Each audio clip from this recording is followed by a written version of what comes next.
आइए आज बात करते हैं देवउठनी एकादशी के विषय में। देवउठनी एकादशी क्या होती है? आषाढ़ देवशयनी एकादशी आती है, उसमें भगवान शयन में जाते हैं, और कार्तिक मास शुक्ल पक्ष में देवउठनी एकादशी जो होती है उसमें भगवान जगते हैं, शयन से उठते हैं और इसके बाद त्रैलोक्य का मंगल करते हैं। जब भगवान शयन में जाते हैं उसके पश्चात कई अन्य देवों के तिथि त्यौहार प्रारंभ हो जाते हैं, जैसा कि आषाढ़ के बाद तुरंत श्रावण मास आ जाता है। भगवान महादेव जी की कृपा प्राप्त करने के लिए अत्यंत लाभकारी मास कहा गया है श्रावण मास। मासों में मास पुनीत मास, तो भगवान शिव की कृपा प्राप्त होती है। तत्पश्चात भादों में साक्षात भगवान श्री कृष्ण का जन्म होता है। तत्पश्चात फिर भगवान प्रथम पूजनीय भगवान गणेश जी का भी आवाहन होता है, और 11 दिवस तक गणेश चतुर्थी के बाद भगवान गणेश जी रहते हैं। फिर अपने धर्म के अनुसार पितरों का आवाहन हो जाता है, पितृपक्ष चलता है। फिर माँ भगवती आदि शक्ति जगदम्बा के दिन प्रारंभ हो जाते हैं और 9 दिन नवरात्रि चलती है।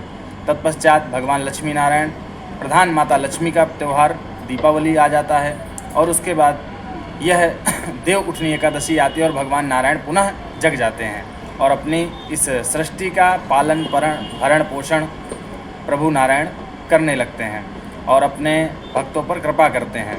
और इसी शुभ समय को देख करके लोग अनेकों प्रकार के मुहूर्त करते हैं, अनेकों प्रकार के शुभ कार्य करते हैं। शुभ कार्यों में जैसा कि कहा गया है गृह प्रवेश इत्यादि, एवं गृह प्रवेश के साथ साथ व्रतबंध, उपनयन, विवाह, संस्कार, यह सब शुभ कार्यों की श्रेणी में आते हैं।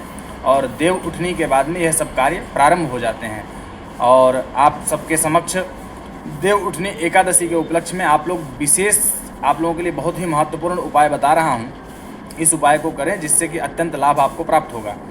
इच्छा नवमी के तत्पश्चात आंवले का बहुत महत्व बताया गया भगवान नारायण की सेवा के लिए।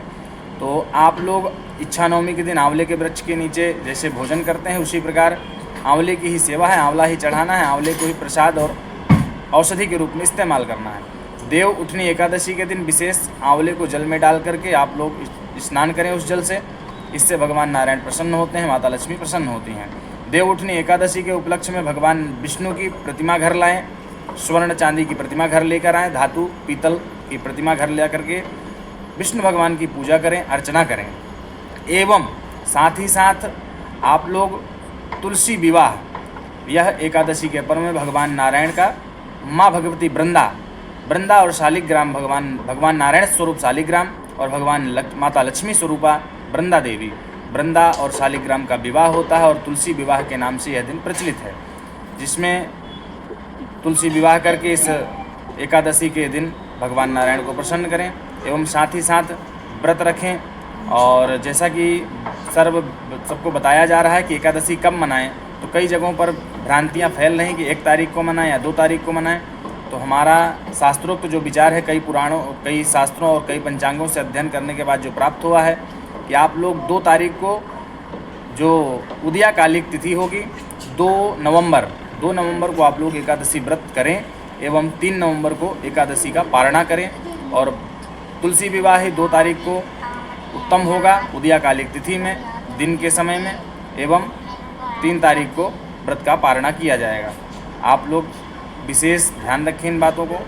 आप लोग देख रहे हैं ब्रह्मवाणी मार्ग के माध्यम से यह सब संदेश।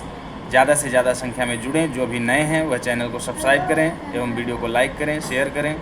जय श्री राम, हर हर महादेव। आप सभी का दिन शुभ हो।